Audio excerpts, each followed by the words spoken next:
What's going on, guys? My name is Ty, and I have Kyle here with me, and we are Weekend Warriors Disc Golf. I just want to say thank you so much again for the amazing support. And we're here with an awesome new episode for you guys. We're going to be going basically a whole rundown of my first tournament for 2024 season. We're going to just go through that and what went well, what didn't go well, and just a couple other cool things that did happen throughout the tournament. And then also we'll go through everything else too. We do want to stop real fast and do a little like house rules things. We just want to say thank you so much for Gravity Disc Golf for um Yes. being a part of their team. So definitely check them out at gravitydiscgolf.com. You use one of our codes. My code is TyDG10, all uppercase, and then we have code KG10 for Kyle. So you just use one of our codes, you get 10% off on your order. And I believe, if I'm not mistaken, you could use our codes anytime you order something. So Exactly. I don't think it's a one-time use. So definitely take that 10% off, which is great because basically it covers any taxes or any other fees. So you don't have to worry about doing that. But they have some really cool custom discs. So definitely check that out. They also have great apparel. They keep their website stocked. That's the one thing I realized, Kyle, is I check it almost daily, and there is always constant disc available and Hmm. apparel. And not only that, they have a like a pre-owned section where they Oh, have some really good dude. money. I just finished picking up two FX2s that were pre-used, like pre-owned, because obviously you know how I love my FX2s. They had two of them for only $10 piece. I Oh, just picked, they're yeah, great prices, 15% off. yeah, Use and even collector. There's some nice Calvin destroyers on there. They're a little bit yeah, more pricey, but they're like yeah. $45 or something. But there's a lot of their use section is fantastic, and there's a ton on there. They, Great stock. they also for the pre-owned section, for anybody who's listening or watching, is they have a diagram or like a graph on Mhm. like the layout of how like a grading scale for the disc. So they tell you like what a 10 is, what a 9 is, what an 8 is, what a 7 is, and it goes always down to 1. But honestly, guys, I've only seen the lowest so far I've seen is at 8.5. And even then, the 8.5 looked pretty pristine. There was a couple like scrapes and scratches, but it was on like the actual like dome, not even on the rim. But other than that, like those two FX2s, they were technically they were just field work ones where they just threw it like once or twice in the field and they gave it like a 9.95. And but there's like no scratches, no nothing on them. So like I'm pretty much getting these pristine. So Yep. very excited for them. Also, I got a couple other discs too that I could talk about, which I'll probably talk about in a bit, when we talk about the reason why I grabbed some disc. But yeah, other than that, thank you so much, Gravity Disc Golf again. Like I said, definitely just check out their website. There is a ton, and also, which is great too, is they have several manufacturers. You could do class Casaplast, you could do Discmania, you could do Discgraph, you could do Trilogy, you could do MVP, you could do, Streamline, Axiom. I'm missing a ton. like Innova, like Discraft, TSA, any of your like main. literally Yep. everything you could think of. Like they have, I think they have legitimately everybody. The only thing that I don't see is Lone Star, but they do have some pre-owned, pre-used Lone Star.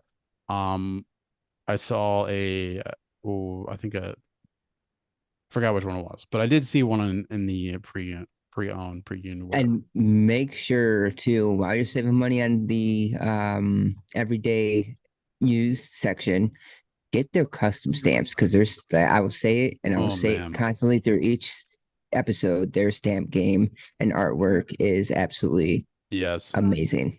Like I So said, the ones definitely that look at those as well. yeah, I did a little half and half because I think my order today that I did was I got 7 disc, and I think four of them has a like some sort of gravity Hmm. design on them, and super excited for them just to come in and be able to just represent them in my bag. So very, very excited for that.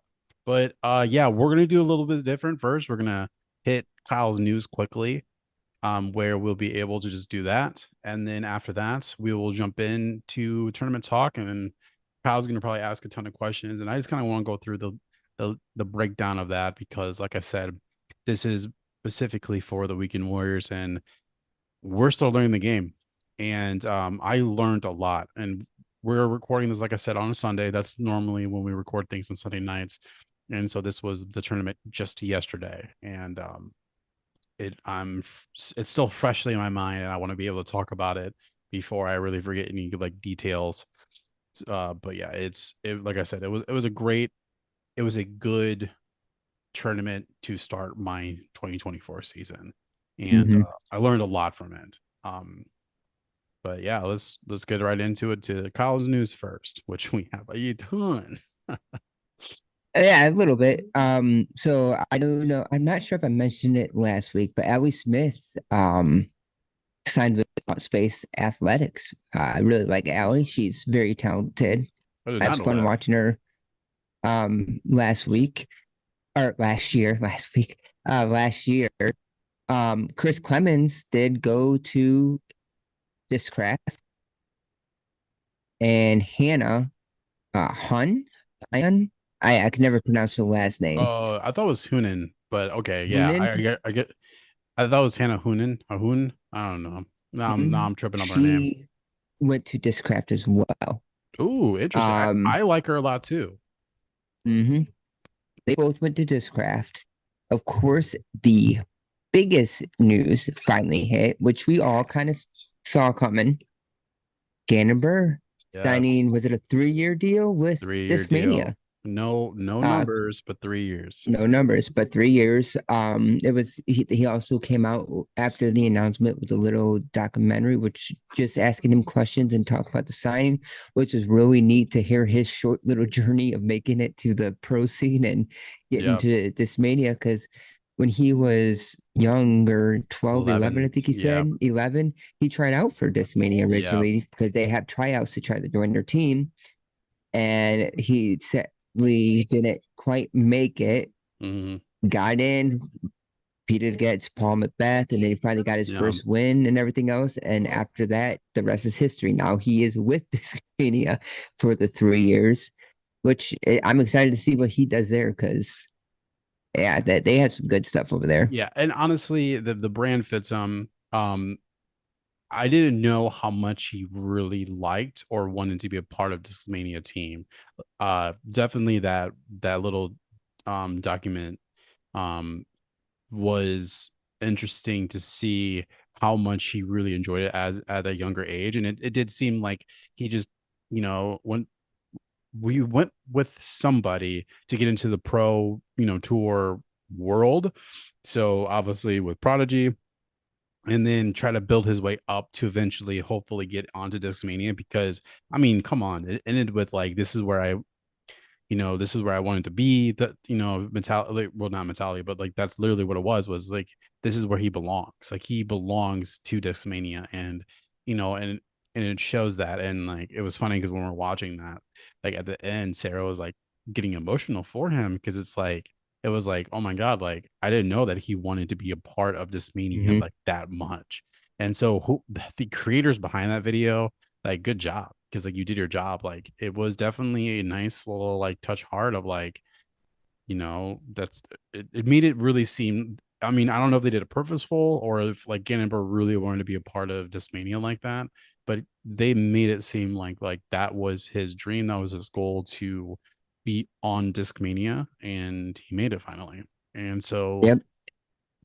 it was cool. But it was really neat. And with that, though, the big announcement that everybody's waiting for as well, Eagle has officially moved on from Mm-hmm. Discmania. Now we're just waiting for his announcement, which I Mm-hmm. think is slowly happening. I think if everybody's keeping track of the MVP Instagram, they erased everything except for their announcements, and they're slowly releasing stuff, which I think the release is going to be a minor tease of Simon's Pixel and Yeah. Eagles announcement. I think they're hitting both at the same time. Yeah. I mean, it makes sense. I have been reading the comments. I think it's being strung out a little too long with the like individual Mm-hmm. photo. I'm Mm-hmm. just one of They're those doing things. a row a Yeah, week or day. Is it a day that they're doing it? I feel like it's I don't been a row know. a day or every 2 days. Yeah, I have no idea. They need to speed it up just a little bit, or I don't know. I get what they're trying to do, and it's like super awesome, the anticipation and stuff, but He's um going there.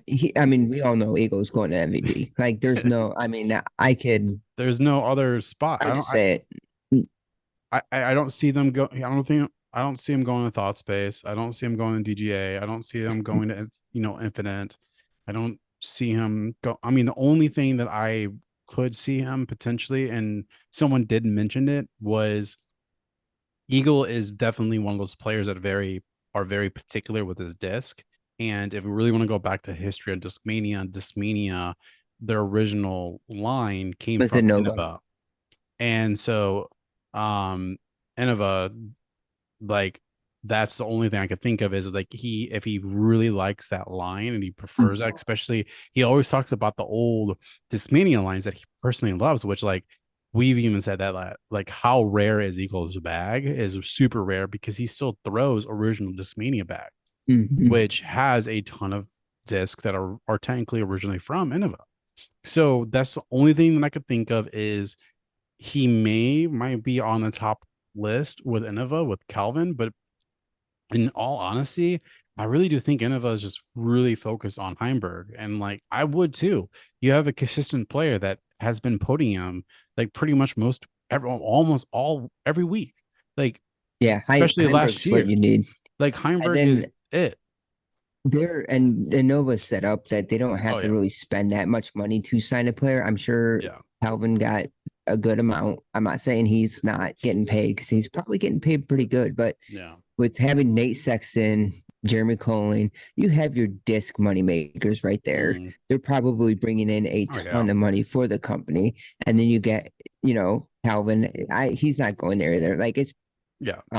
it's been said to, of course, EMZ in here a little bit, like, or fake news maybe type of situation, but apparently Eagles caddy hasn't really kept his mouth shut Oh. and basically told somebody that yeah, no, he's going to MVP. Basically, Discmania couldn't match or wouldn't offer um Eagle what MVP was gonna offering. Mm. So he's like, I can't pass up the offer. I have to go to MVP. As much as he would love to stay with Discmania, they Mm. were just not offering what MVP was offering. So just like Simon, he's making that jump. Well, I mean, let's be honest here. MVP has like if we were going to go down to like by number, probably right now MVP is in the lead for disc movement. Simon Nobody can Lazat, stay stocked.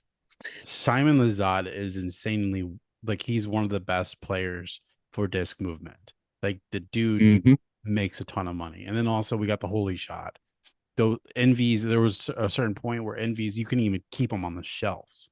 Like, and And that's now they just got too many on the shelves. They overdid it. Now well, they're yeah, everywhere. they overproduce, which I mean that's but it is what it is. But it's just like, but They learned. Eagle's also another one. Like they were bringing Mm-hmm. things out of the vault of Discmania, and Eagles because gonna sell a I didn't ton. even try to even get like any of the runs that they've been doing because people were saying it would be released and it would be literally sold out in seconds. Mm-hmm. And everyone obviously complains because there's like everybody's just using bots and blah blah blah. But that's a whole nother story. But like that's what I'm saying is Eagle moves disc. So MVP is gonna want that piece of cake. And they're gonna want that especially building a line for him. He is gonna, that's what he wants. And so yeah, and then also I wouldn't be surprised that he would want to move somewhere that he knows he's going to get money, a good like salary money for because of he's been getting injured often and like after his whole injury thing, I would think about that too of the longevity of my career of can I go somewhere that will make me have a comfortable living where I don't have to do as much. Where, because I mean, like, I'm not saying like he could have been okay with at Discmania, but at the same time, though, Discmania is also kind of known for bringing light to the younger, the younger crowd or the younger professionals.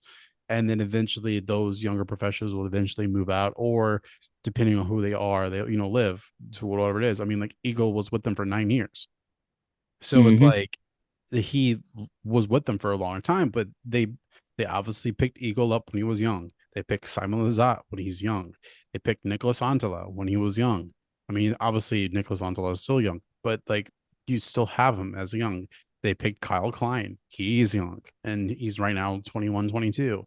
And so he's getting, a little bit older spectrum into the professionals. Now they just picked up Gannon Burr, which I think he's now finally 18, or he probably is still 17, but he's at least 18 years old.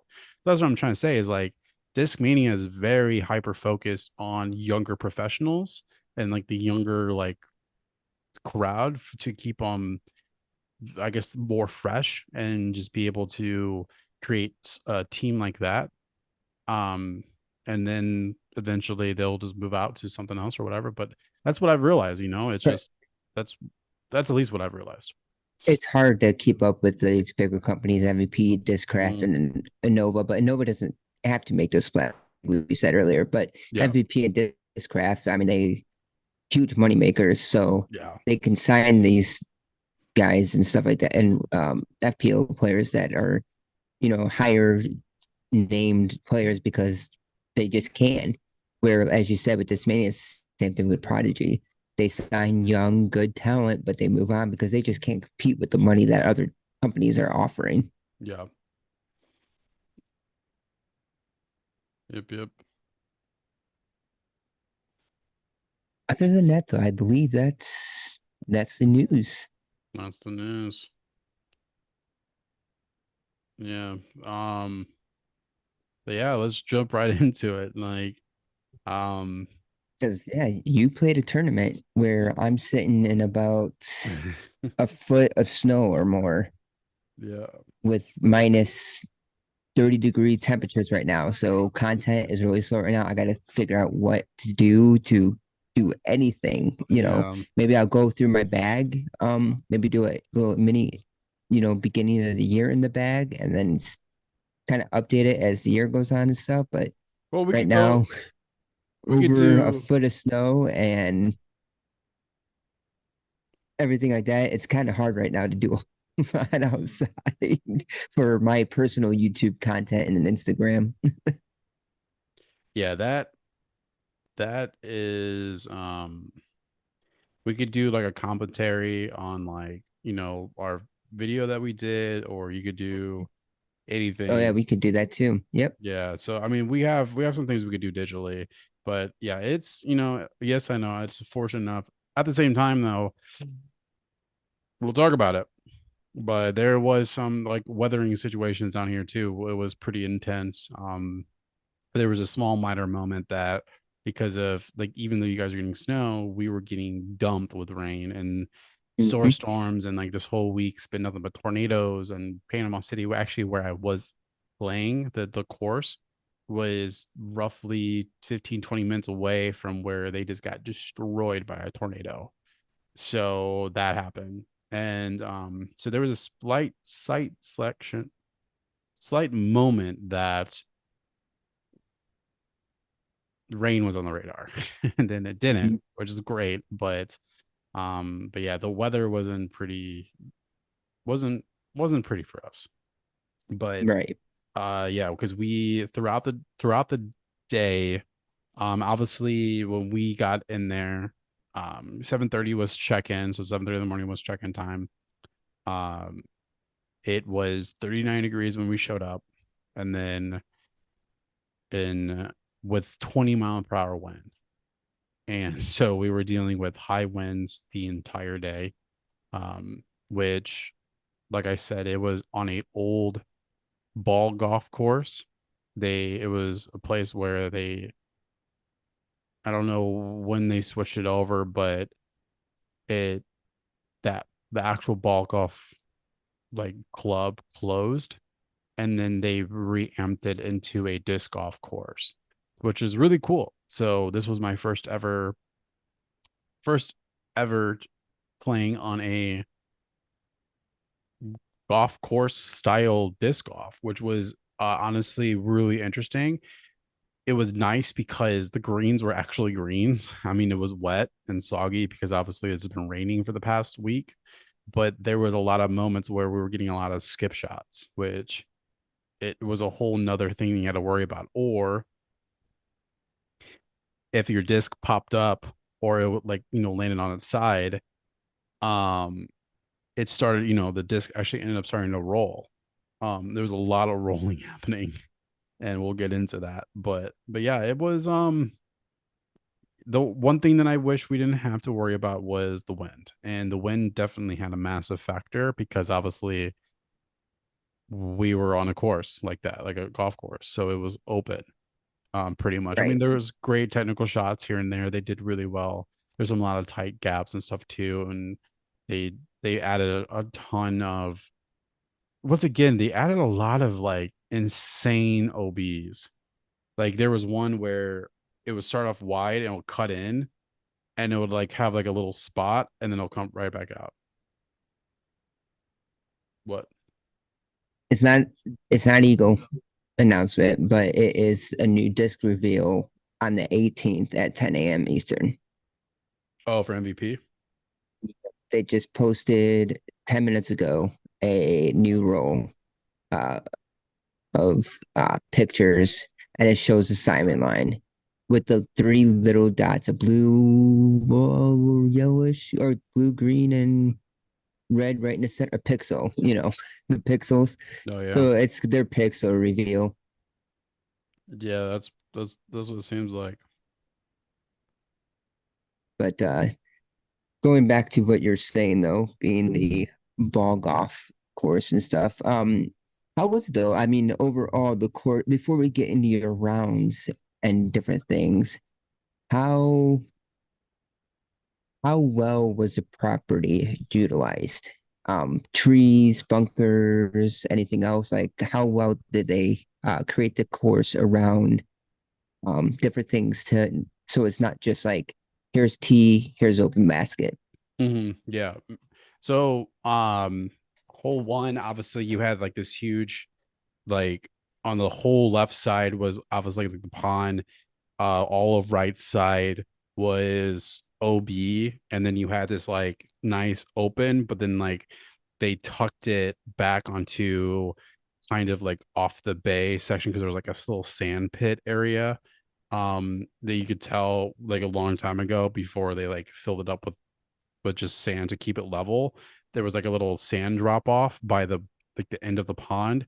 So they actually put the basket right there. So it was a very tight spot for you to kind of pitch it in. So and then obviously there was a big huge bush in front of it. So you only had like really two different lines when you got up to the point. So you would have to so for the league that I was playing, it was played as a four. Obviously, it was like 500 and like something feet. So it was a nice distance to get to it. So you would have, Let's see, 462. yeah, that's what it is. 462. Um, and so uh what I did was I used my Xanity and I would pitch off towards to the right side and like try to get as close as I could to the OB line on the far right and just let my disc just fly out there. And I think one time like I'm least hitting like 350 because like it was an easy like 150 up shot, but the only problem is you're dealing with wind. So first round I didn't have any drivers. I mean like I don't really know what my sanity is. What is that? I don't even know what the hold on a second. It's a um fairway. It's a fairway. Okay. So like I said, yeah. Um it definitely I used my insanity, which I was at least in the three somethings because there was a guy that was next to me that like sat right next to me. He had a rangefinder thing, and he clocked it like to the basket. It was like 100 something left, so it was in the 300 range for my first shot. And so what I will try to do is I will take my FX2 and try to do a nice This hyzer. driver, sorry. Um, it was a distance driver. It makes sense because that sucker went far. Because I'll say Mhm. because there's a hole that I had that I almost got an eagle bid. So it was hole 8, which is like roughly around 400 feet, and I literally was about 30 minutes from the basket. So that disc is insane. No pun intended. It's insanity is really cool. But so I the first round, yeah, I would you just shit pitched up there and then you know try to do my putting, but once again, it was 20 miles per hour. So immediately my brain mentally was just it was not happy um with uh the pole putting thing. So I would just if I didn't feel comfortable with my putt, I would literally just try to push it right under the basket and not even go for birdie. So like even though I was like 30 feet, if the wind was gone, I would have tried for the birdie. But Mhm. I I just was not having a good round because first round I started actually on hole 15. So I did 15 because you if you're looking at my score here on round one, I literally went double bogey, bogey, double bogey, bogey, and then I was just like, screw this, I'm just gonna play smart golf, and then that's when I started actually playing well, and Mhm. because I immediately was just like, this win is just too insane because like all of those, I tried to like actually putt, and my Luna just go, it'll just go away. It just kept just Mhm. it just kept floating out, kept getting picked up from the wind, and like I was not having fun with that. So I'm That's like, something I gotta practice too is wind. So when you're getting a headwind, you're supposed to actually put low at like the cage, like the mm-hmm, bottom cage, because your disc is gonna rise from the wind. When you get a headwind, you're supposed to mm-hmm. put higher so you Yep. get drops because it's gonna drop your disc. And I always gotta remember that. And I have that same issue. So Well, so I started because somebody was like, "Oh, you need to have your nose down," and so I started doing the whole nose down thing, and I kept hitting the basket. But then, like I said, there's a golf course, and most of the time, I don't know why, but they always put the basket on like a slight hill. So a lot of the times, if you hit that basket, it'll just like flip right up mm, and then start rolling. and roll. Yep. And I'm like, I'm not gonna do this anymore. So I'll try because there's sometimes that there's some shots that we got, or Sarah got some good shots where I try to do that and then it still just got picked up by the wind and just kind of go away. So the wind was definitely a huge factor and it was difficult, but that's what happens when you live literally by the ocean, and we've been dealing with tornadoes and you guys are dealing with storms, and so we're getting all the cold front coming down. So but yeah, that like basically to answer your full question because I went on extensive long for just that one hole, but yeah, all of the Baskins weren't just an open field.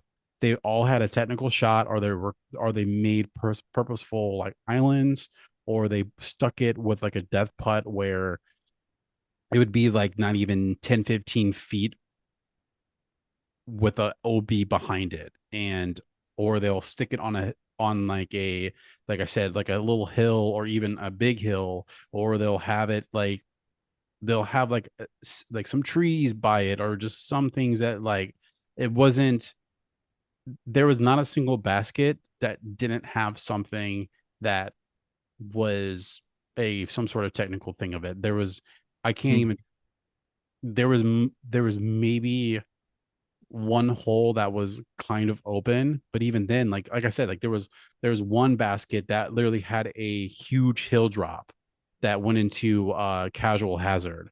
And like if you were Okay. in that, if you're in that hole, like you had to still pitch it up. But like I'm saying, this hill was steep.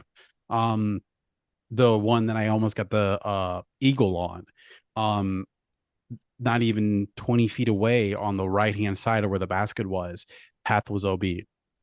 And Okay. and so like every single basket had something relatively close. And this was also a my first time ever dealing with like especially with like the whole eight I was talking about. When you're shooting, it's not flat. You had the dunes and hills because of golfing. Mhm. So like I said, it's an old golf course. So it was my first time dealing with actual like small hills and dunes and like sand pits. Obviously they took the sand out for the pits and like they didn't use that as like hazards or whatever, but it was Okay. interesting because like you couldn't throw, like you could see the basket, but you couldn't do like a straight line. You had to at least have some sort of hyzer on it if you wanted to get it even near the basket, because you couldn't, like you could not throw it straight because you will hit a hill. Even though you could see the basket, you just couldn't, you couldn't have an actual straight line to it. So yeah, they made it very technical for a lot of it. And um there was one spot where they had like a line of trees that had like this insane tunnel shot, and they did like a triple mando, which was really cool. Um Made it very difficult, but I played smart. I for that hole, I took my glitch, just shot it straight to the gut and let it just coast down and then just hit, because like people were trying to do these like insane like forehand shots, and they'll try Hmm. to like do this insane cut through and they'll hit a tree or they barely make mando. Like both my cards, all of them went OB, or they didn't make mando and had to go to drop zone. And I was the only ones of both of my cards where I just played it smart, just took my glitch, shot it straight through the guts, let it land, and then I would just go, then pitch it up right under the basket, and then I'll get my par every time. I did not care. I was just So going for par. going into your first round a little bit, um, I will say really quickly before we do continue the question stuff. So it is a par 60 this course, and it is a 5,326 feet. Um, so hole 10, 606 with the first round birdie. Do you remember or recall hole 10 and how that's set up? I'm just kind of curious on how their six, it looks like the longest hole on the course. Mm, Just curious on how they had it set up.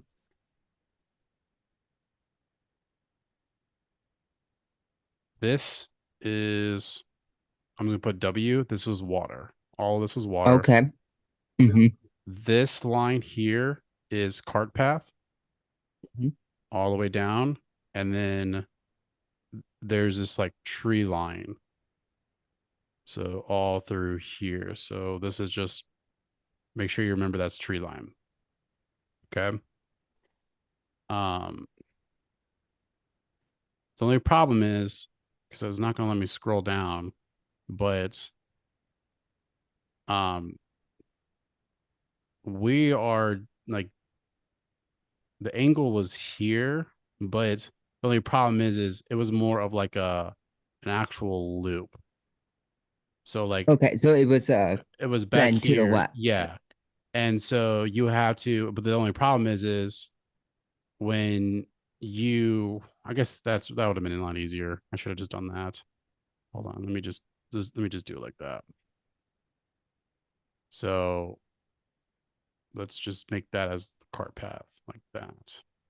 So it was, but the only problem is also all of this area and way beyond. This was all OB2 because this is water right here, and Hmm. then all of this is just, all of this was just like crap too that you couldn't shoot. So um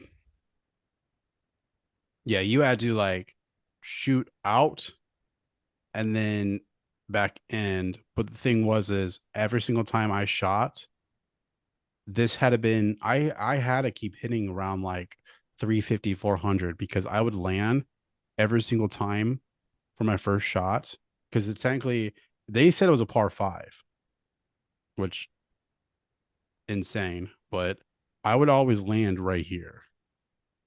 Okay. Yeah, because you did birdie it, so that's So I would land here, and then the only problem is like I said, this cart path was OB, and then like this was here. So sometimes what I did was just to play it safe for both rounds. I would like I would pitch it up to about like here. So that's two. two. Pitch up again, three, and then take bird.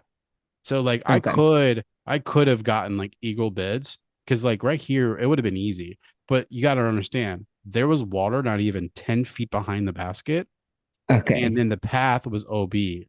So like I Mhm. could have risked because like that's the problem was is people would just go here, here, here, and then their second shot they will Risk it. launch it and it'll go in water. Mhm.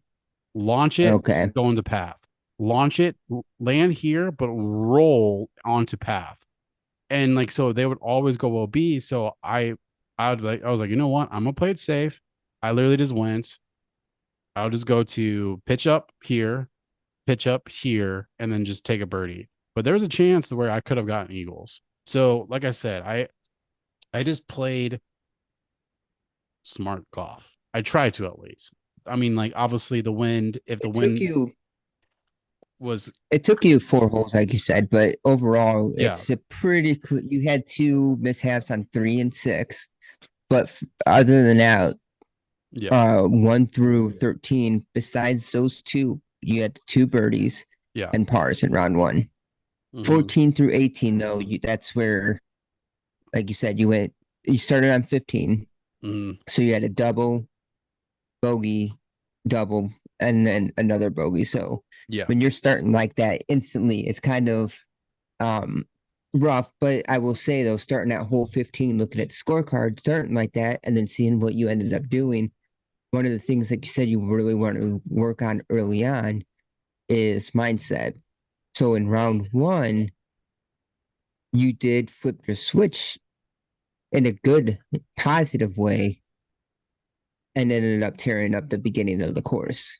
yeah.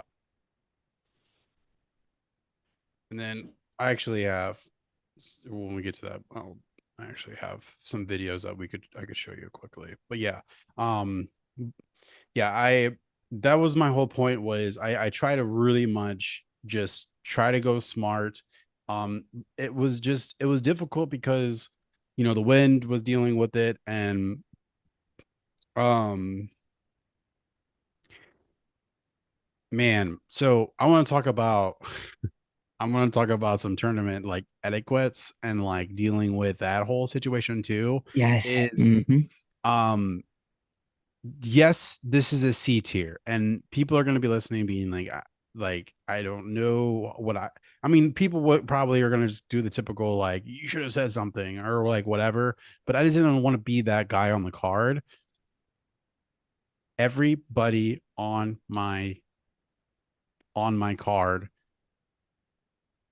during circle ones always had foot faults, and Oh, okay. I mentioned it. I was like, That I was gonna say that I at like, least mention it. I was like, hey guys, so like, just letting you know, like, technically you can't do that. Like, you can't take that step while you're putting. You have to let it be at rest in the basket before moving and like doing. But the only problem is I thought I could be mistaken on this rule, and if anybody wants to correct me, totally fine. But I thought that it had to be a card decision. And if it was a card decision of if I called somebody a foot fault, I would have to have other people second it. And Mm-hmm. all of them were doing it. And so it was more like I thought if I tried to call somebody on it, they would all go against me and it would be 3 against 1. I don't know. That's I just It's rough when I you was in a have the weird entire card doing it. Yeah. it was a weird situation and like I was true etiquettes of it and it was funny because like one of the caddies, because somebody actually had like an actual caddy, um, and he was actually a pretty legit caddy. He actually kept score for the card mate because like obviously this was the new PDGA rule where all the card mates have to actually take score, Hmm. which a lot of people were complaining about. I don't know They're why. scared to do it. People are It's scared to do it. it's not hard. Also, PDGA actually created a new live app, so it's just like UDisc. Yeah, So yeah. Hmm. yeah, so I um it was super easy to use. What I did also like too was, so obviously this is pretty much how it happened. So that's how it kept movement happening, was after when you're done with a round, you go to the next tee, and then right before you start, that's when you put in the score for the last hole. But it would not allow you to move on until everyone pressed save and continue. Yep. Hmm. And also we had a older the first round we had somebody that was a little bit older that was having issues with like he never kept score. So he was just like, when I mean older, like still like in his upper 30s, but like he's never like done it before. He was like, I don't understand any of this. So like we were helping him because this was his first ever tournament.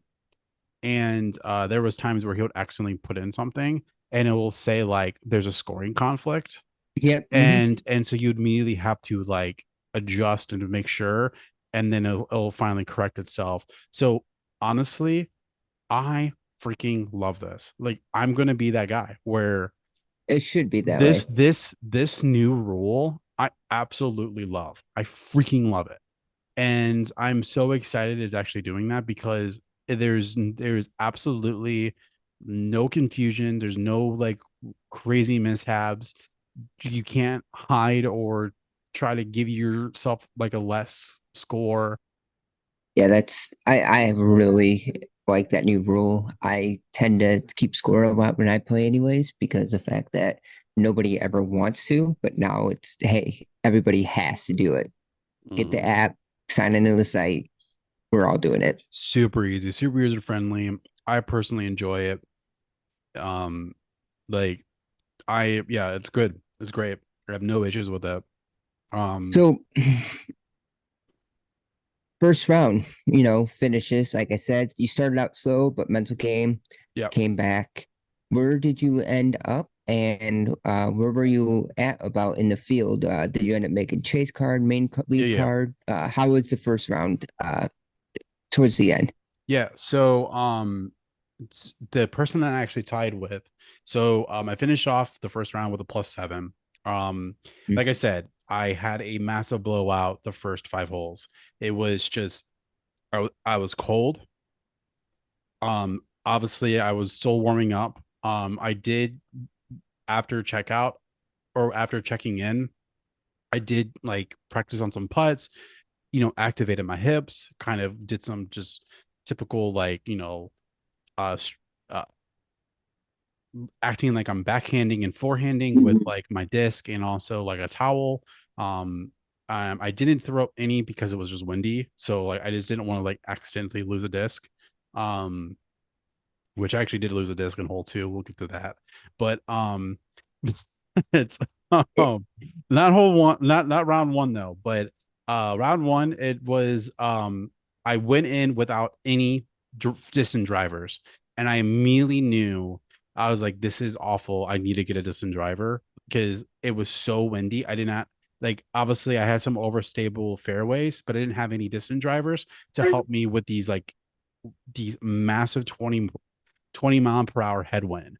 That was really messing me up, and also the right to left. It was very difficult because like I wasn't getting the distance. I was getting some good distance, like with my Sanity and my FX2, but I was really having difficulties with capitalizing on things that I needed to capitalize on. I was really lacking on a distant driver, and I didn't have any for round one. I only had my fairways. So I ended the round tied for seventh. The guy that was actually under me that we tied together, Seth Peterson, he's actually from Jacksonville, Florida. By the way, the person who won actually he lives 5 minutes from this course. So he plays this course every single weekend. So Gotcha. home course advantage, obviously one makes complete sense. Not an issue there. He knows that course to the back of his hand. He actually like, regardless of like the scoring issues, he was really helping us out. Like he was telling us about the course and stuff because I try to go up there and do a practice round. I only was able to get to the 10th hole until it got super dark and I couldn't play anymore. So literally the back nine, I went in blind. I did not know what the black back nine looked like. And the back nine was the hardest. So Hmm. obviously. But yeah, finished so backtrack. Seth Peterson, super cool dude. Friended him immediately on my first card. He was on my first card and also my second card because we tied and we both made it on the chase card. So we were on the chase card sitting. Uh, that at the time there was not really any score separation because if you really look at the first round, besides Isaac with a -1, second place was a +4, third place was a +5, and then you had three people sitting at +6 tied for fourth, and then you had me and Seth for tied for +7. So there was really no score separations whatsoever. We were literally one or two strokes off for hitting podium. So we were super close already.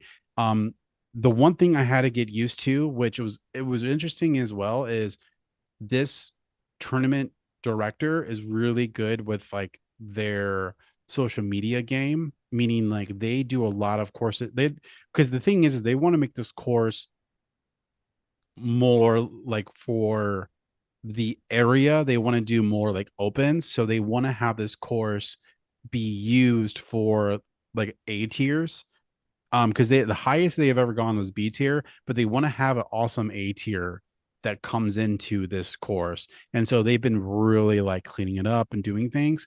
Hmm. With that being said, because we were on Chase Card, we had actual professional photographers following us, taking Oh, photos. Like they nice. they literally had like they had like 70 to like a huge 70 to 200 like lens, and they were getting like shots of all of us playing, and then also we had a guy following us getting video content. So that was actually my first time dealing with like some sort of media driven, so that added a whole nother stress around too.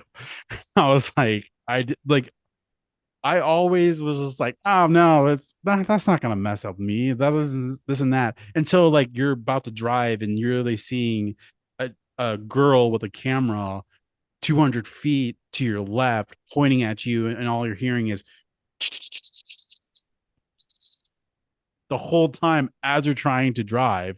And so it definitely adds a whole nother pressure. But round two ended. I do want to say this was actually really cool, which actually benefited me for a lot of good moments in my second round. Is they actually had some disc being sold, but the thing was it was sponsored by Trilogy, or basically actually it was mainly sponsored by Dynamic Disc. That's not an issue. Absolutely love Dynamic, but I barely throw them anymore. I have a couple, Hmm. things that I do throw, but that's pretty much it. However, though, they had pre-owned slash used slash disc they found on the course with the water hazards and stuff. They had them in buckets that were being sold only $5 a disc that you could buy. Um, and I'm literally like after the second round, I looked at Sarah and I was like, I need to find two solid, good distance drivers for the second round because the wind was not giving up. I was dealing with 20-mile-per-hour wind. Like I said, there was a couple holes that I was like, I need to capitalize on some birdies, and I just need the distance because I was tired of my fairways literally flipping off because of the wind. And so I'm like, I need to find some distance drivers. So I was able to find a yellow Enigma that looked exactly like mine that I lost. And I found a Lucid Trespass. And I knew that I'm good with both of them. And I was like, well, like I said, each of them are only $5 a piece. So I got 2 discs for $10. And I was like, this is perfect. I got 2 distant drivers, I got Trespass, and I got Enigma, and I'm ready to roll. Which I was really upset because I actually ordered some. I expressed rushed two orders. One of the orders had 3 Captain Raptors, and then another order actually had a brand new Enigma, and they were delivering at my house as I was there on the course. And I was so mad because I wasn't able to actually have it for the tournament. Hmm. So like literally like first round's ending and it said your shipment just got to your house, and it was my Captain Raptors and my Enigmas. And I was so mad. I was like, man, I wish I was closer because we only had an hour break. So there was no way for me to get home and back in time because it would have been it's an hour and 20 minutes there and then an hour and 20 minutes back. So I would have not been able to do the second round. So I had to just buy whatever that was there. And that was the best move I ever did. And so yeah, I mean, it was great. Sitting there at seventh place, tied for seventh with a +7. Um, we went to the car. I actually there was a couple next to us that was from Tallahassee, Florida. They were talking about the Tallahassee Open that's happening in a couple weeks, which they're like, we would absolutely love to see you there. And so I'm thinking about signing up for that as well. Which is a whole nother like topic to talk about. We'll talk about that next week. But definitely we we brought our lunch because obviously, like I said, we looked at the area to see like what's around. There was a couple options, but it was just easier just bringing sandwiches and chips and just kind of chilling in the car. Obviously, it was cold Right. Hmm. with the wind, so we were just in the car, just eating more light because I always try to eat just lighter. So and then getting hydrated again and stuff like that, and just try to make do with it. But yeah, it was the that pretty much wraps my first round. I was feeling good, my body was feeling great, I wasn't sore. I do want to mention, which I want to talk about in the second round as well, is this tournament was my first tournament that I actually felt confident with my forehand, because I've really been practicing on my forehand constantly, and it's finally I'm actually doing like I actually have distance on my forehand now. I've been really working on it, and it's not doing that weird like pop up anymore. I'm actually laying it flat. It's flying, and I'm excited to try it for the Walnut Open because there's a lot of holes that, unless you guys put Mandos on, I think I could capitalize really well with a forehand, like especially like hole 4 and hole 1, unless you guys do that Mando again on the tree line. But definitely I feel confident in my forehand now, and I've never been able to say that, and my elbow actually feels good. and That's and I actually have a video to prove it too. But that's on round 2, which I'll talk about that later. But yeah, so that well. I wraps up my mean, round 1. yeah. Talking round two. I mean, where did you start? Which hole did you start So in round two? first round I started on hole 15, and then second round I started on hole 16.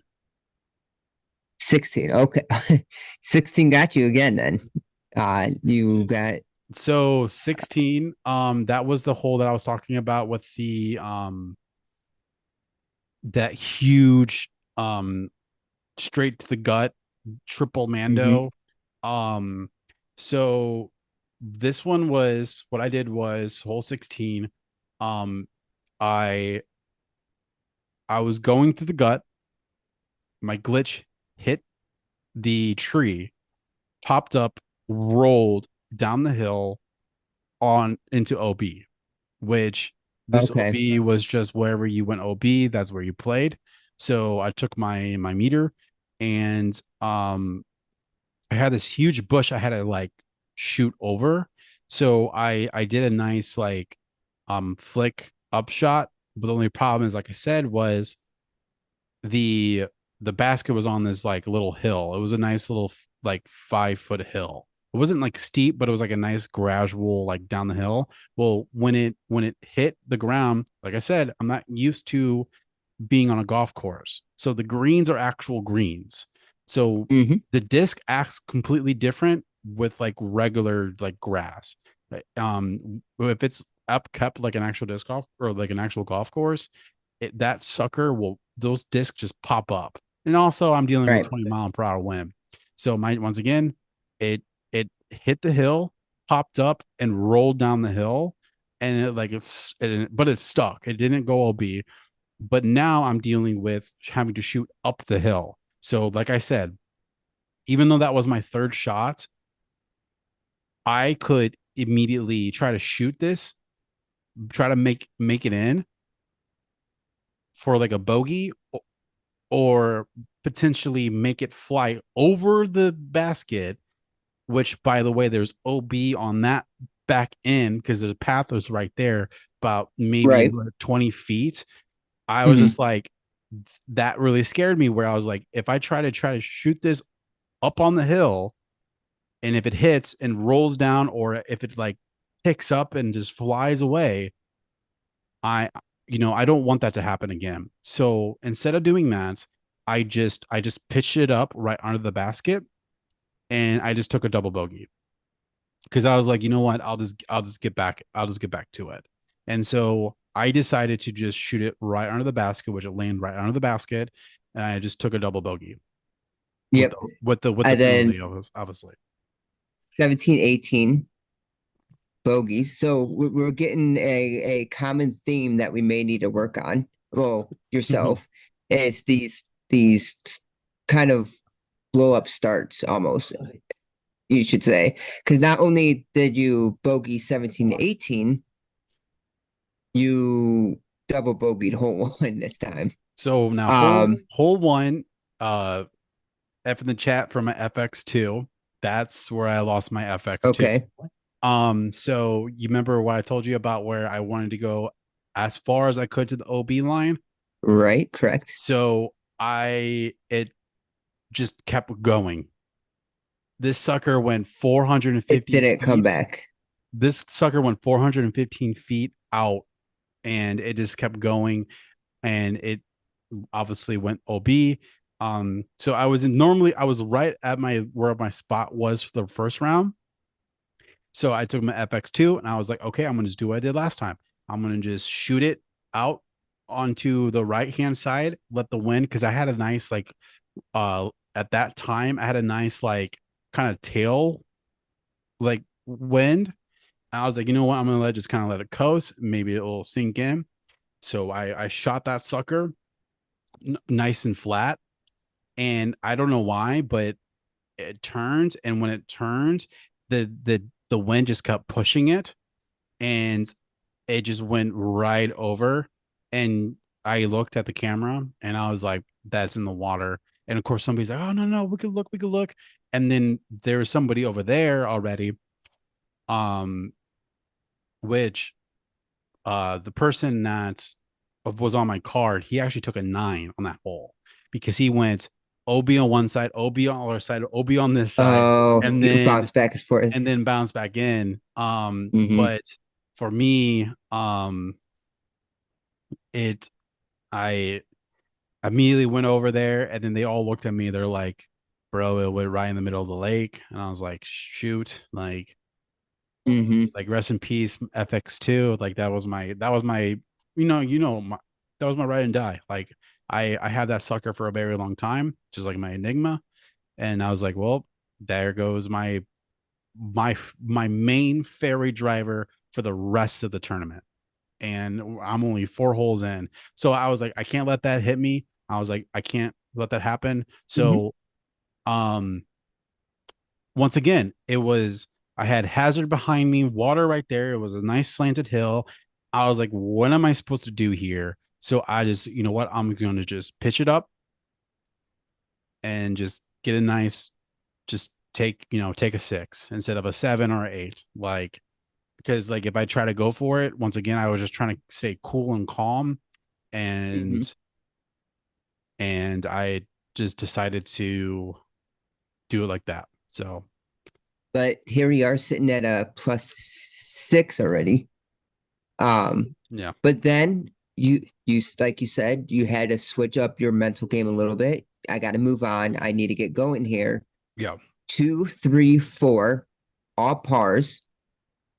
5, you did get a bogey on. So I it is a short hole. So I'm kind of curious on what happened there. Explain that and what happened on hole 6. Okay. So hole 5 was huge hill. Like I said, that was the one with the big, like deep hill. Um, All right. this hole, which if you actually remember, I got a birdie on round one on that same hole Correct. on hole Mm-hmm. 5. Um, I got the I got the birdie because I had my FX2. This hole, I didn't have my FX2 now. So I don't have my main fairway driver that would throw for this hole because it's a nice cut through and I would let it just go on a nice hyzer and I'll like plop it down.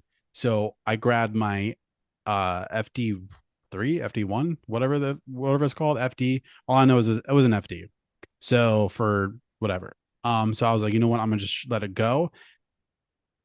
That was like a amateur mistake because I forgot how stable that disc is, and I threw it flat, and it did exactly what it was supposed to do.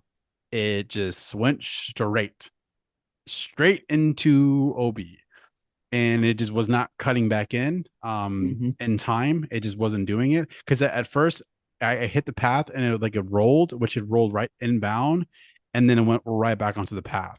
So I had a Oh, almost okay. moment. I went long because Mm-hmm. obviously I keep forgetting that I'm actually strong now. And like my actual drives are they're doing really well at this point.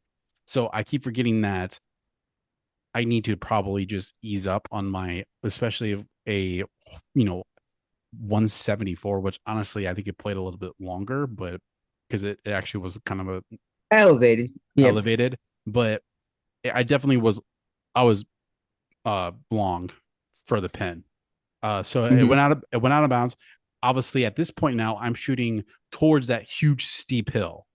So I'm 30 feet away from the basket. 20 miles per hour wind. Once again, that's playing in my head. So I'm just like, all right, Ty, do I try to go for this putt and let it go way over into this thing and now get a maybe triple or even quadruple bogey? Or do I just lay this sucker down right under the pin and just take a bogey like a man? And so I just suck it up. I looked at Sarah. I was like, we're taking a bogey. And she just goes, okay. And so she's actually helps me out now with there's a certain disc that there's two disc. Um, we elevated on that as well. We talked about this too. Was when last time I played with you in Walnut Open, I realized that my blue Luna doesn't work well in the distance anymore. So she was there to help me out to remember to let me know. She just goes, I look at her and I go pink or glitch. And she goes, it's a little windy right now, so the glitch may not work. So let's do pink. And so, which is my pink Luna. And so I'll use that as my Mm-hmm. approach. And then I'll just put out with my blue Luna. And the thing is that's she helps me out with that all the time because she will look at the shot and she's like, you're a little too far for blue. You need to go pink. And I'm like, okay. Because there's some times where I'll grab my blue and she goes, babe, you're too far for blue. You need to do pink. And I'm like, all right, cool. And then so I'll swap immediately. And it works every single time. Like she's actually like getting to the point of caddying for me, which is great to keep He's me out of learning this. your disc Yeah, from watching how they fly. yeah, she's Mhm. getting me out of those situations, which is great because like I told you, and I've told everybody else is like my mental game is very much my weakness, and she helps me like get out of that situation. So yeah, that's why I took a par or a bogey. Is I decided to take a less of a hit than because like I don't, like I said, I just don't feel comfortable with 20 mile per hour wind, and also I barely feel comfortable putting at 20 feet. So add another 10 foot. If I didn't have a wind, if I didn't have wind or anything, I might have went for it. But once again, I just kept picturing that hill, and then I just saw somebody that was near me. They shot over and then went down that hill, and he took a quadruple. So I was like, I don't want to. I don't want that to happen You with don't me. want to do that. Yeah. So And then '06. yeah, That's a goose egg. Right? That's a big old. yeah. So this is our little tease at the beginning. So if you don't believe it, it was a birdie bid and it became a +5. And here's how it happened. Yes. Um, Do explain. so I it was it was a like once again it was the typical. Go back to the drawing board because it needs to I need to create this scenario here. I don't know why it looks like this, but it looks like, what the heck is this? Can I write still? Okay. All right. Okay, cool. I just want to make sure. All right. So just ignore that. So the T pads here.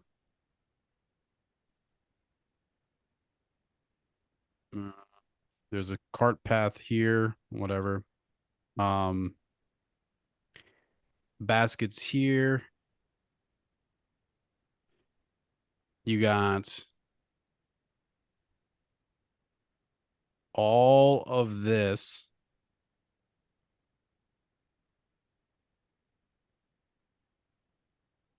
So you start out of bounds, which I thought was really weird, but whatever. But all of this is OB. All of this is OB. And you have water all here, which is OB. And you have a tree here. So there's a tree here. And then there's this huge bush here. Okay. Okay. So, and I'm not exaggerating how small of the green was. So, um, where did this play? 276. So yeah, so it's 276. If you so the rule was if you throw and it goes out of bounds, you go to drop zone, which drop zone was like right here. Okay. Mhm. So, which didn't really give you much. Didn't really matter. Honestly, at this point, you should have just reteed. But drop zone was here. So first shot, I took a hyzer line, went out, in, hit the ground, popped up, rolls right outside. So it was a great spot, but it hit the Mhm. ground weird and it just rolled right outside. Okay. So that is my first throw. All right. Now the rules for the drop zone. If you're out of bounds the entire time and it doesn't go in once, you have to rethrow from the drop zone. Okay. So my second throw, I was like, I'll throw my forehand. Okay. This sucker stayed out of bounds and just kept going straight the entire time and landed like here. Mhm. So it was out of bounds the entire time. So that was my second with my penalty. So I then had to re tee again. Mhm. This time I was like, fine, I will go inbound. So I went here, went over the tree, hit the ground, rolled in and back out, and landed here. And then I was like, I missed again. And so like I was about to grab another disc, and then they're like, no, you made it in. you just play where it went out. And I was like, oh, Right. perfect. So then I went to here where it went out, try to save whatever that was at that point, Yeah, because that was a 6. hit the basket, Hmm. and then landed to 7 and then pop in for 8. Yeah, that's unfortunate. Things like that happen, but so here's the thing. You ended up fighting back I did. instantly. I did. The whole 7 and 8, Mm-hmm. 2 birdies in a row, Yep. which again, for someone that is working on mental, Mm-hmm. again, I mean, Mm-hmm. it's a blow up that kind of takes you out of the main running there, I would say, Mm-hmm. trying to get that podium spot. But 2 birdies back to back. Yeah. Very good. And the next birdie, so hole 7 was actually a ace run. Real okay. It literally I hit a piece of chain. Oh no. What'd you Yeah. throw? I threw my trespass as a forehand. Very nice. Okay. Yep. Pretty straight. I have the footage which I want to show you. But yeah, no. So pretty much I immediately shook it off. I got it and I was like, ah, plus like they're like, Tyler, what'd you get? I was like, I got an 8. And everybody's like, bro, that like sucked. Like, everybody was just like, which I had really good card mates, by the way. Like this this this one was really, really good with like card mates. And they're just like, oh, dude, like, it's all good, man. Like, it's all good. I'm like, yeah, but my mind after it, I immediately was just like, I can't do anything. Like, there's like I could fight back, which is totally fine, but I'm done. There's no way for even me winning. There's not even any way for me podiuming, like doing or finishing on the podium. I immediately just took myself out of the tournament and I just freaking played golf. I just played disc golf. And I was like, I'm just going to go out and just play and try things I never tried before and literally do things that I wanted to personally just do. I was having fun. I was cheering on my card mates and I was having fun. Like, I mean, I'm not saying like I didn't have fun in first round and I didn't have fun up to the point. I'm not saying that. I'm just saying like my mind mentally took myself out of the tournament. I was like, you know what? I'm just here. I still got several holes left. I'm just gonna have fun and make the best out of it.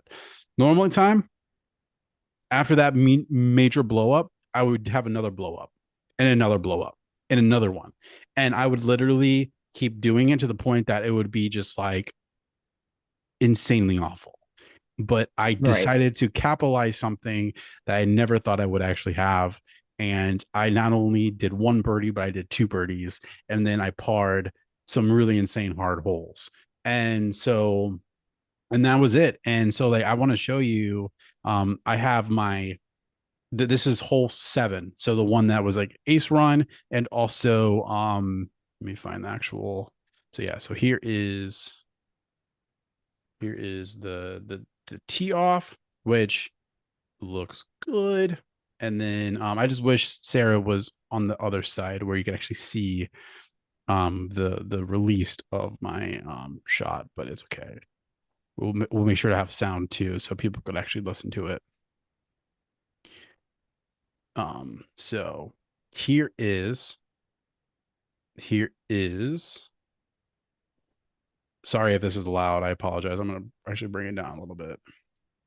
So hopefully it's not too loud for you in your headphones. But yeah, here is the tee off of hole 7.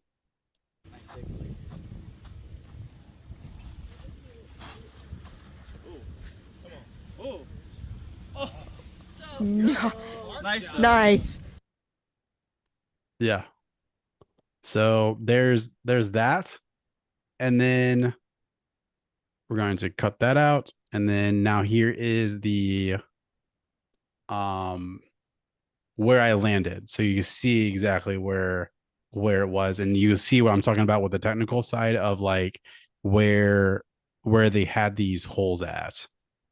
And so now here is the where I landed. I landed here. Oh shoot. Come on now. Right there. Oh, very nice. Bird. So yeah.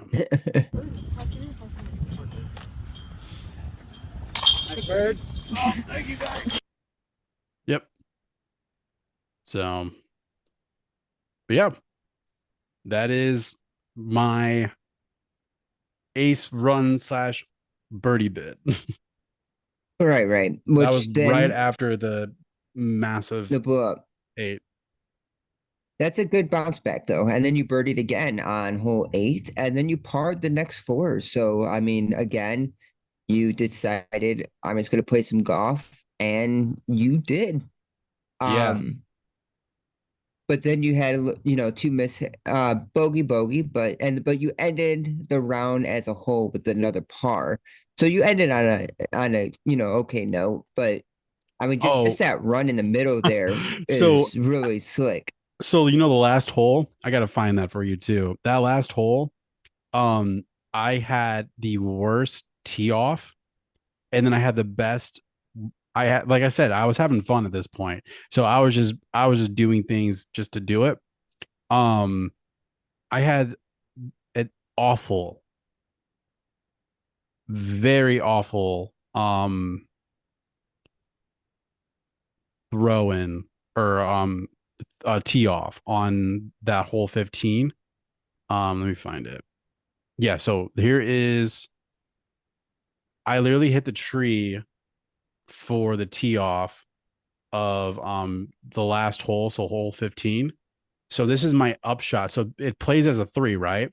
So I'm very far from the, like, all of them are like kind of like this around it. They're not like, none of them are parked. But the thing is they're all like, they're all near it. I'm not near it at all. I literally, from where the tee off was, I maybe went 80 feet, maybe. Okay.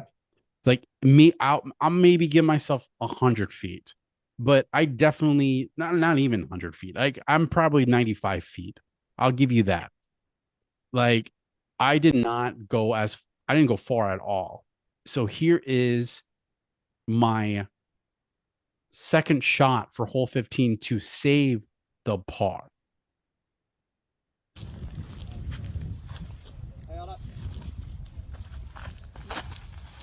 There you go. It lands right under it. There you go. You just, There. yeah, Excellent. you just. Of course, they're like, "Oh, you've been sandbagging us this whole time," and then like I acted like I took off a mask, and I was like, "Yeah, because I'm Paul Macbeth," and then everybody's like, "Oh my god!" And like, so we had like I said, great card mates. Like it was such a fun time. Like it was so cool, and I got this awesome disc, which you guys saw in the thumbnail. But these guys are super cool. Like I said, it was a Diamask disc. Um, Definitely going on the wall. Probably put this sucker like right here. That might be a good spot for it. So yeah, I'm super stoked for these guys. It was the Bay County kickoff. So cool. So yeah, like I just wanted to show you that of like that was my save for par, which was great.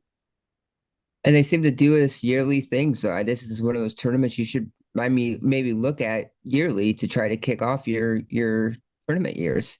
So they actually have today I didn't go to it because when I got home, like this is when I realized water is definitely a major thing. I mean, I try to drink as much water as I could, but there's times that it was lacking because obviously it's colder, so you don't drink as much. Mhm. Also it took like an hour, 20 minutes to get home.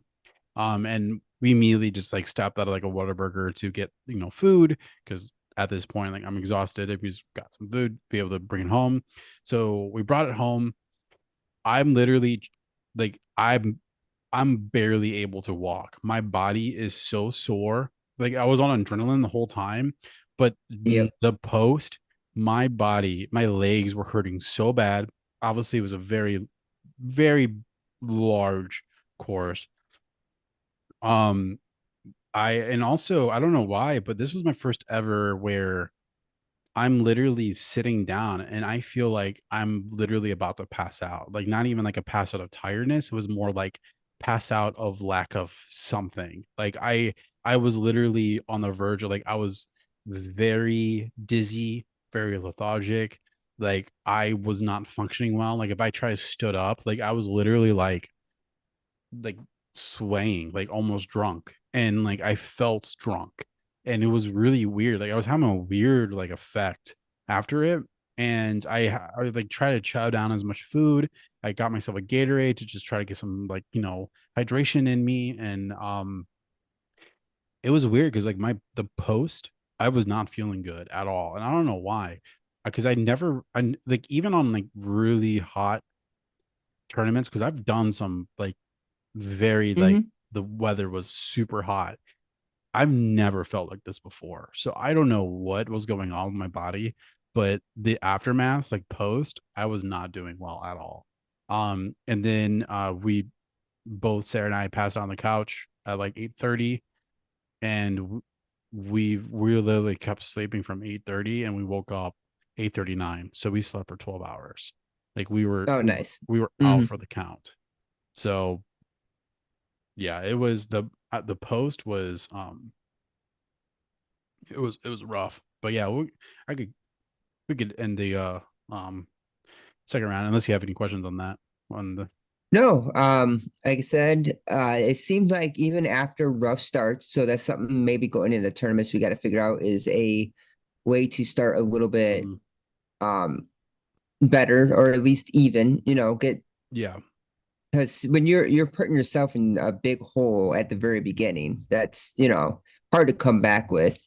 But Mm, there are times that you tend to really fight yourself back, which again, is yeah. something that you've been working on and you want to work on. And I say, you fought back pretty well considering seeing where you did start at and where you went after the 3 or 4 holes. You had a good stretch of, okay, I need to bounce back. Yeah. I want to go through some things real fast too with you and obviously ask any questions that you want to. But I kind of want to go through some pros and cons that I've found out this week or this tournament and some unexpected things that I never thought would happen or like unexpected things that came about after this and then also things I want to work on. So con is my starting, like you said. I I feel like I have almost like it's not like eagle mentality, but it was more like I definitely feel like sometimes I'm like an Eagle McMahon where I it takes me a while to kind of get the momentum going. I tend to I don't know why, but even like when any sports that I played, I always started off very rough or I didn't have like a good moment. Like for example, like when I freshman year of high school, I was in a bowling league.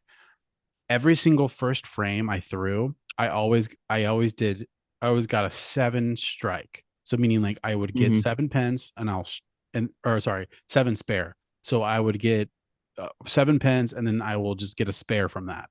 But then after that, I would get strike, strike, strike, then spare, strike, spare, strike. Like I don't know why, but it was like my thing where I always started off a game with a 7 spare. And then hockey was the same way. I would just like I would barely be able to move on the ice until like second or third period and I would actually be able to move and like go quickly and be able to hit the people that I need to hit for the forwards and the different wings because I was an enforcer and like I would actually be able to like do what I needed to do for hockey. Same thing with baseball. The first 2 innings, I would not be able to bat worth crap. I would do like a ground out or like a pop up fly, but then I'll immediately start playing well. And like and I don't know why, but it just takes me a moment to like really get the momentum going. So I need to figure out how to start well. And it could be simply as I just need to go out and warm up. Like I said, I did not throw any practice shots, like actual driving practice shots, because there was 70 something people there, and so it was, I mean, obviously I could have gone to just a random hole and just thrown, but I just didn't want to potentially lose any more disc, or I didn't want to deal with that. Also, it was cold, so I just didn't want to be in the cold as much as I needed to be. But I did practice some putting, which didn't really matter because it was still honestly kind of 50-50. But I need to focus on my starting. So that's a con still. My another con is I've realized I need to just fill my bag up with disc that I actually know. And I'll explain that. I have a lot of disc in my bag where I've maybe thrown once or twice, but I never actually like really worked with them. And so the disc that I do know, when they end up getting lost or in a pond, now I'm stuck being relying on a disc that I don't know. So I need to fill up my bag with only disc that I personally know, where I rather have 5 Raptors in my bag, or like 5 FXs, or 5 MD1s, or 5 hexes, or like I rather have multiple hexes and all, or enigmas, or trespass, or lunas. Like I rather have multiple in my bag and have them for certain shots where how some people do it.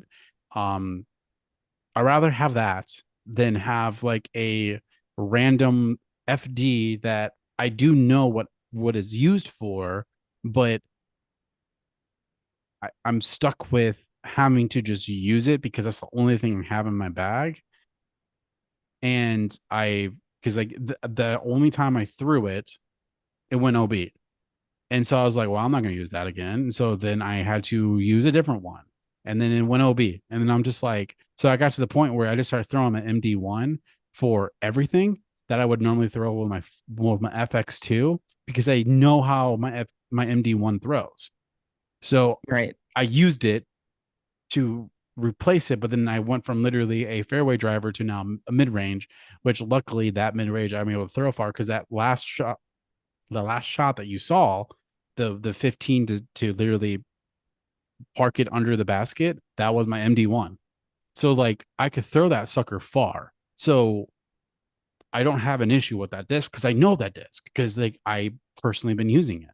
But I that's the problem is like I need to just fill up my bag with just strictly only disc that I personally know in full of exactly what I could do, because I rather, like I said, I rather have multiple of the same disc.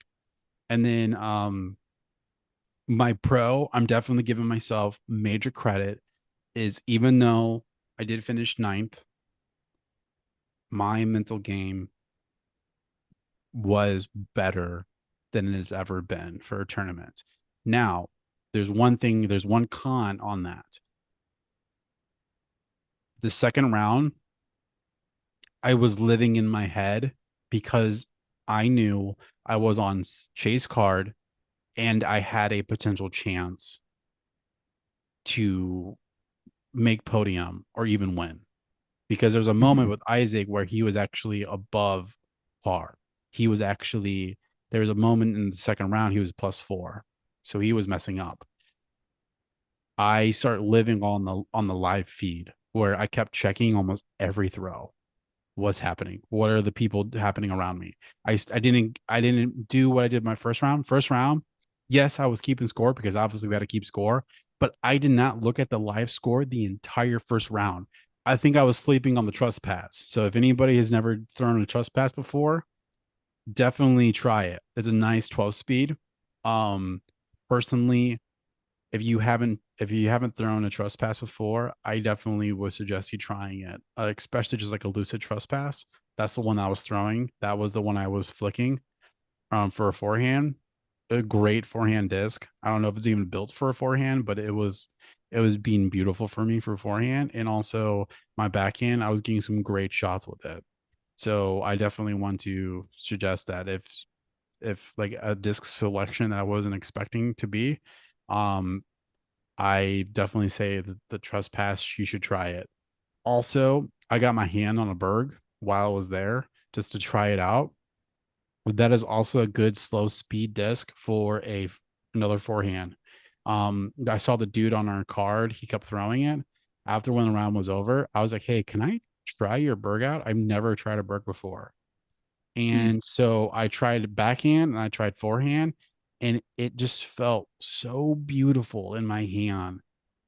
I ended up buying two of them off of Gravity's site Okay.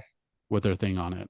Or I was like, Mhm. I had to get it. I was like, these are beautiful. So I want to try them again because I bought three. I bought one because I saw the guy as well. He had another Berg that to putt with. So I want to make maybe one of those as a putter, but the other two I want to use one as a overhand or like a backhand and one as a forehand. So I finally got to try them out. And then yeah, I mean I think that's pretty much what I got. Um All you need for forehands. I will live and die by these discs. No, zones. it's good though. Yeah, but it's good though, because that's the zones for me, right? Yeah. This is why I pulled them out here.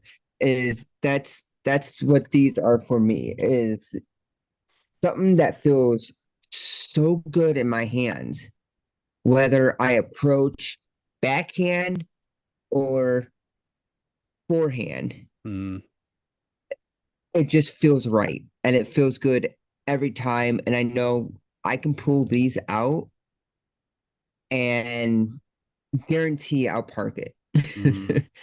um, so if those are what the Bergs become for you, it's good to find that reliable, always know it's gonna do what yeah. I'm hoping it's gonna do for me. Because I got, like I said, I got three of them. I gotta figure out which one I got. Which is funny because I have three zones in my bag. Of course, I have the Get Freaky, mm, the ESP, and the OS. I got the I don't know what the lines are for. I don't understand the line.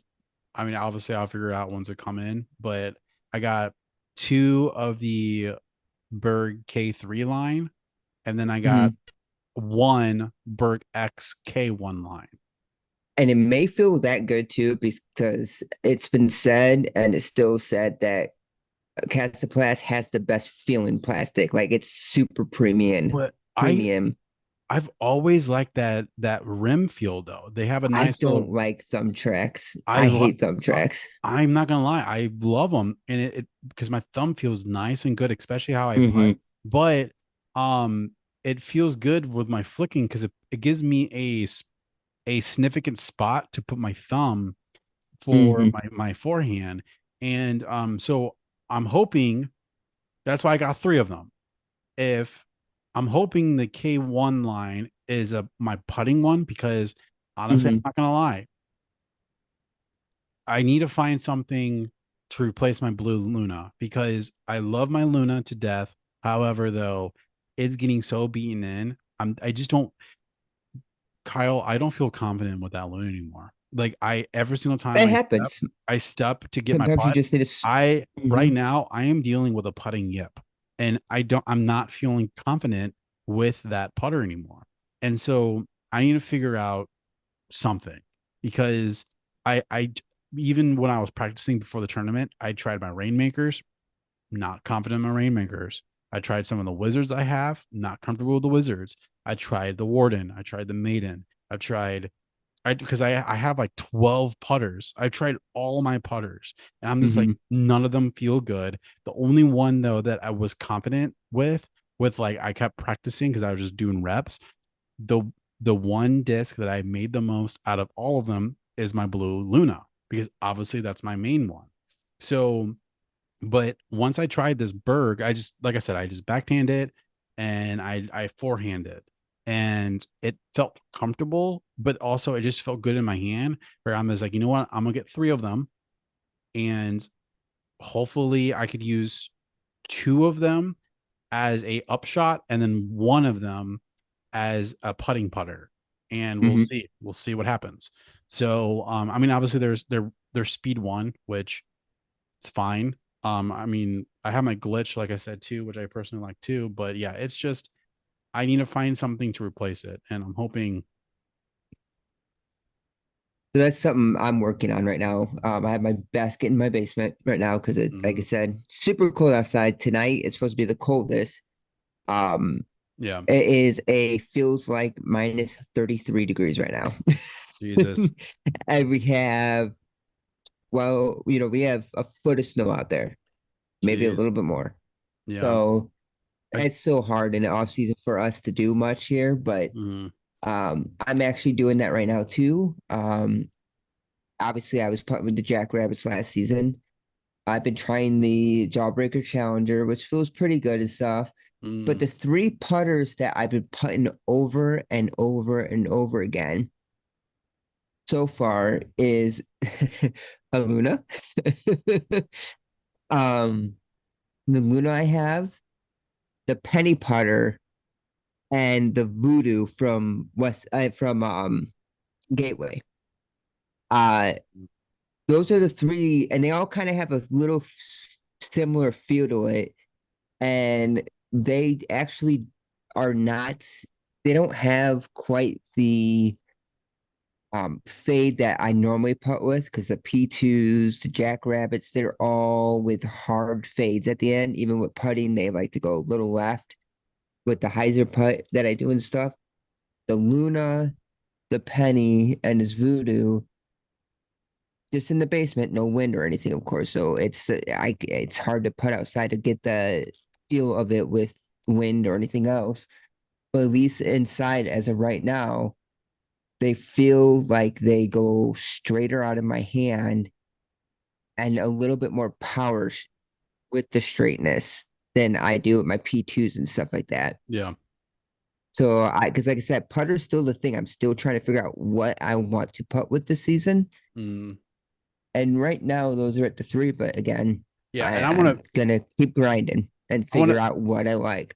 yeah, I'm gonna mention that too. Is I know technically I think it was the last podcast that we had. Which, by the way, guys, I'm sorry that this was gonna be a little bit longer one. So hopefully you guys are still here. But yeah, obviously you could listen and stop and listening throughout the day. So hopefully you guys are doing that. But um yeah, I'm reopening my bag this year. I think the first half of the year, I'm really wanting to, like I said, build my bag where I'm confident, where I can literally grab any disc in my bag and I will be 100% clear on how to throw it and what shot needs to be done.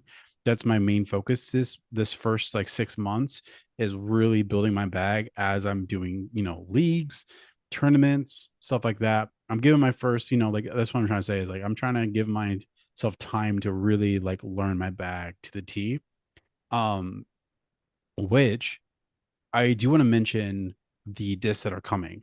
Like I said, the ones that just recently ordered, I ordered 3 Raptors that just came in, 1 Mhm. Enigma that came in, and then so now I have my Enigma and 3 Raptors that I could do. So there's those already. And then what I just ordered today from glitch not glitch gravity disc off, um gravitydiscoff.com, is 2 FX2s, 1 Wraith, because you know how I used to have a Wraith until it got beaten Mhm. in too much. So I'm wanting to put a Wraith back in my bag, which actually has a 3-year anniversary G Squad stamp on it, which is cool. Mhm. I got the Mantra, which you told me to get. Mhm. And also Maverick Scott shot him out too.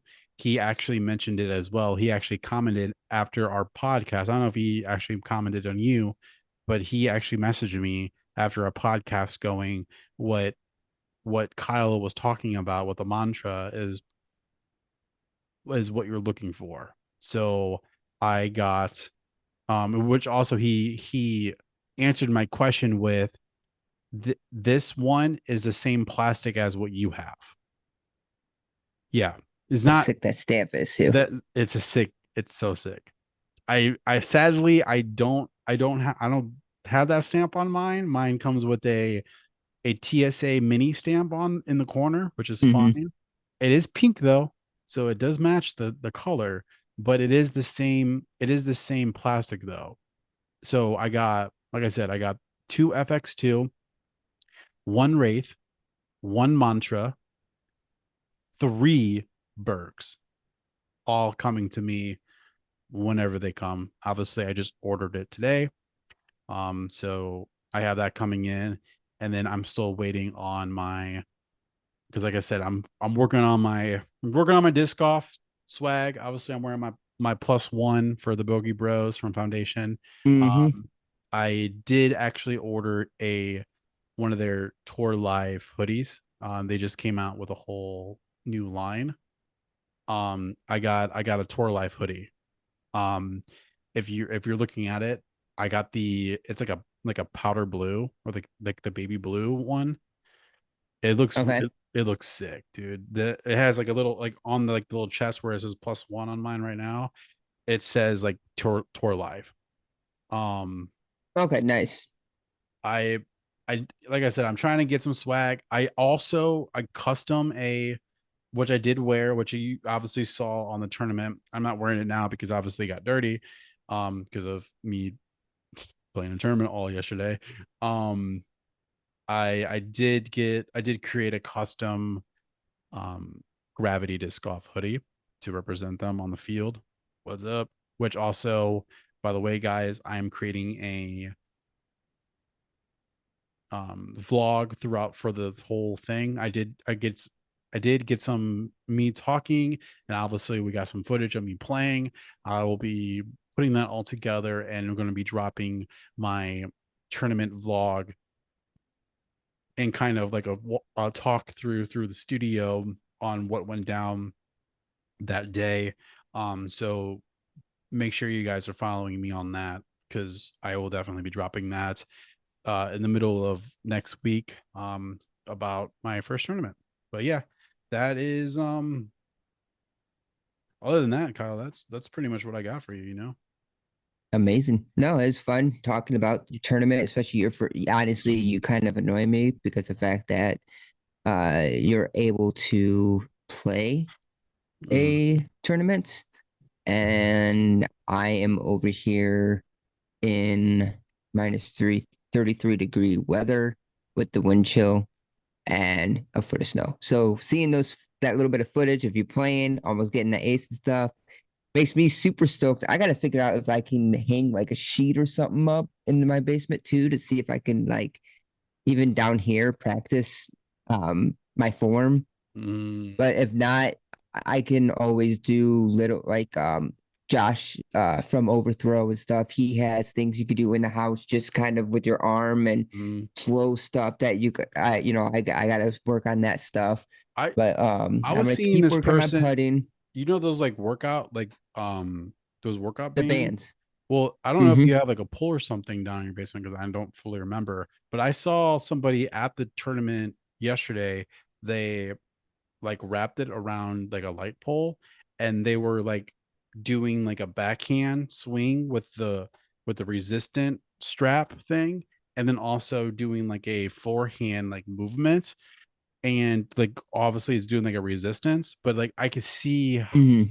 that like forming strength on both backhand and forehand that should help you, you know, in a way. So I don't know if you want to look into that, but yeah, I say if you hang like a blanket on one of those beams and you shoot it, like if you obviously if you stand close to it, it should like not cut through, if that makes sense. It should die on the blanket, especially if it's a thicker blanket. So, or a sheet even. I would try that. And if Hmm. not, um I also seen a lot of people just use like those smaller like baseball nets that you could get.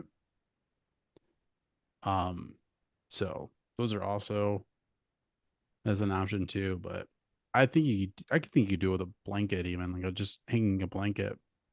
So yeah, Right. I gotta figure out my basket got effed up during the move. The top because I have the MVP like black hole or whatever it's called. Um the actual bar on the top for the basket like snapped. I don't know how, but it broke during the move. So I'm gonna try to get some like really good like super glue or like heavy glue to try to like Gorilla Glue to hopefully glue that top because it's literally the piece in the center to hold the actual chain up. So I'm gonna try to see if I could fix it and just MacGyver it because like as long as it just stays up there because it's the actual rim part, like the top rim thing, it's Hmm. snapped off the center pole. So if I could get it back on Interesting. and just glue it on or something, um, like hopefully I could work it because like I said, because the only thing is there is a 9 hole when there's not baseball happening. I could go and just practice putting, but also that's still a 20-minute drive. So that's the closest I have. But there's literally a field that I found not even 5 minutes from my house where I could literally take the basket with me to that field and I could work on putting, upshots, and drives. And like Okay. that's what I want is I could do actual field work and obviously do videos and stuff. So I'm really hoping that if I could fix it, I'm just trying to fix it to just save money. I don't want to spend another $100 on another basket. So I'm trying to avoid that. But if I have to, like the thing is I'm wanting to invest into the sport because I really am trying to play better and I want to learn the sport and I want to improve. So I really am investing into myself on making sure that I'm setting myself up and I'm just, I'm not going too crazy with things, but at the same time, I'm definitely like I said, in the past freaking month, I've lost over 10 discs. So I need to replenish those discs. So like I did, which is good because when they're coming in, then I'll be good. Hopefully, if I don't lose them, but yeah, that the reason why like I've been just like literally buying a ton of discs recently is because I literally lost my back. I don't have anything, so I need those discs back. So because actually you said something about this, and I didn't mention it, but you actually have more discs than I do. So you are beating me with the amount of discs. Really? So yeah, I did not know that. I don't have as much discs as you think, man. I'm gonna be honest. Yeah, I don't. Well, I mean, half of yours are sitting in ponds too. Yeah, but I mean, like as of right now, I've lost 11 discs. But Hmm. yes, I have a good amount in my I have maybe like I have maybe 15 disc right now in that closet that I'm looking at that I don't use. Okay, I think I have 15 disc in there right now and I have 12 putters I don't use. Other than that, that's all I have. Oh, and then my actual main bag. My main bag has maybe another like 12 to 15 disc right now. So Okay. that's pretty much where I'm at. And I'm not also including any of my wall hangers. I have like 10 disc that I hang. So, Mm. but yeah.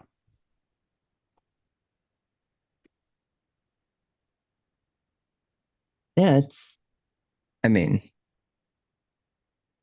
I, for some reason, was thinking you had a lot more discs than I did, but No, I don't. I don't at kind of feels all. good now. No, you have way more. I mean, depending on if Gravity releases where we could get one of those like awesome, ridiculously it's like that huge player pack that we could buy from them. I'm just kind of waiting for that email Hmm. to drop. I'm definitely gonna buy one. Whenever we have the opportunity to do that, then it's a little bit easier because obviously we do get a player discount, which takes a lot off because even A lot. because like so I don't want to say how much percentage we get, but I do want to say though before the discount, it was it was around like $120. But after after the massive discounts and everything, my my thing went all the way down to like $80 for the 7 disc.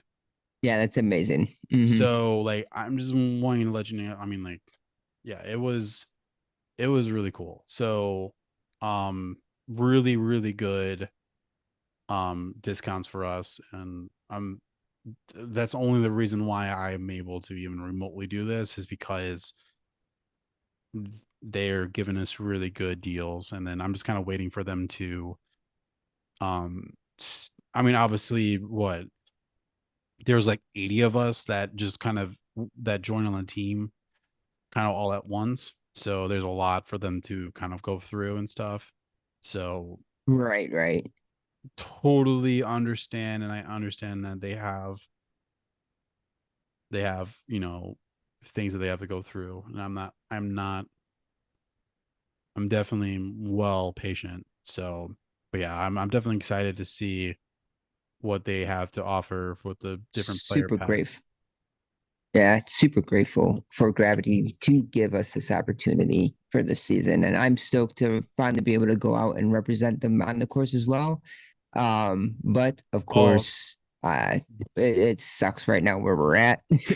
no, I do. So like I said, I came in with a custom, which obviously is representing. I got so many compliments on just the logo alone. Like I had a lot of people, they're like, where's Gravity Disc Golf? And I was like, oh, they're like based out in Georgia. Super cool people. Definitely check them out. And like I was giving them all like, like you can use my code and then go on gravitydiscgolf.com, check them out. They also have cool custom disc, all that stuff. Like a lot of people actually ask, like, what was Gravity Disc Golf? So you're gonna get that a lot, I feel. Mm, Because they said, which is great that Maverick Scott even gave us an opportunity, or even whoever gave us like the opportunity to be a part of you guys. um Nobody in my area knows of Gravity Disc Golf. They were like, what is this mm, and what is it about? Because most of them know about Dark Aces. So which is interesting because I lived not even 20 minutes when I lived in St. Louis by Dark Aces.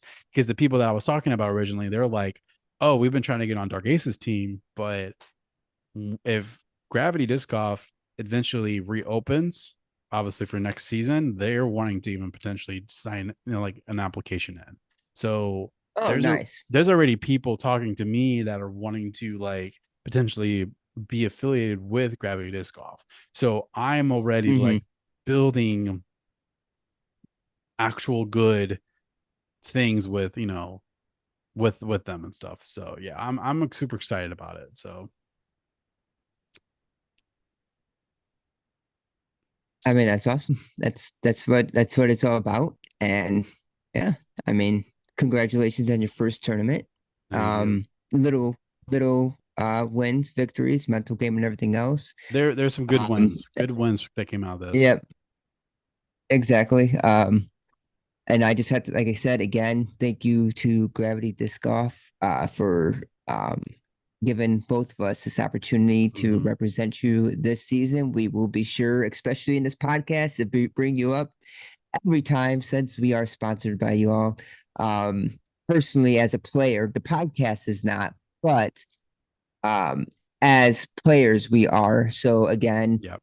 KG10 for 10% for my code. Um, but yeah, I mean, again, thank you. And that's all I really have. So Yes. But like I said, guys, thank you so much for everything. We will absolutely see you in the next podcast. Once again, my name is Ty, and I have Kyle here with me, and we are the Weekend Warriors Disc Golf. You guys have a great day.